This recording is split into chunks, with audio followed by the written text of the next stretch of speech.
Hello বন্ধুরা, আমি রিয়াশ্রী আর এটা আমার ফার্স্ট ব্লগ। আশা করছি সবাই ব্লগটা দেখবে আর সবার ভালো লাগবে। আজ যেহেতু সানডে, তাই একটু বাইরে বেরোনোর প্ল্যানিং রেখেছি। কেন কি সারা সপ্তাহ কাজ করার পর সানডের দিনটা মনে হয় যে একটু বন্ধুদের সাথেই কাটাই। তো আজ তাই বেরিয়ে পড়লাম মুভি দেখতে। দুপুর 1টা নাগাদ বাড়ি থেকে বেরোলাম, স্টেশনে পৌঁছেই দেখলাম ট্রেনটা বেরিয়ে গেল।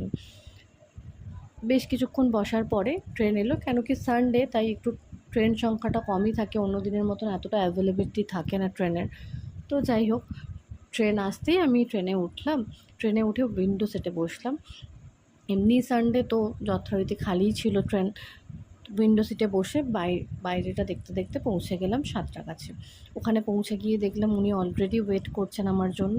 তাড়াহুড়ো করে গেলাম।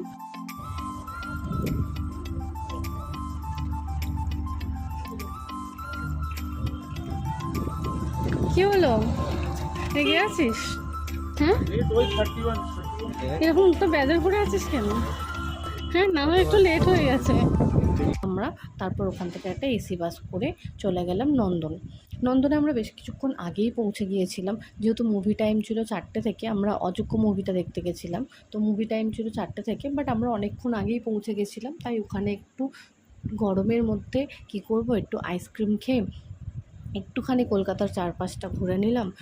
নন্দনের বাইরেটা ঘুরে চার্চের সামনে দিয়ে ঘুরে এসে বসলাম ওইখানে। ততক্ষণে আমার একটু চা প্রাণ করছিল, তো ওনাকে বললাম চা আনতে। চা খেয়ে আমরা ভেতরে ঢোকার এন্ট্রি লাইনে দাঁড়ালাম। তারপরে অবশেষে আমরা ফাইনালি হলের মধ্যে গেলাম, মুভিটা দেখলাম। মুভি দেখা শেষ আমাদের। মুভি দেখে আমরা বেরিয়ে কী খাবো মনে হচ্ছিল। তো খিদে পেয়েছিল খুবই, তো আমরা ডিসাইড করলাম কি আমরা ডমিনোজে পিৎজা খেতে যাব। তো আমরা চলে গেছিলাম ডমিনোজে পিৎজা খেয়ে আমরা ওখান থেকে বেরিয়ে আমরা বাড়ির উদ্দেশ্যে রওনা দিই। এইভাবেই আমাদের সারা দিনটা কেটে যায়।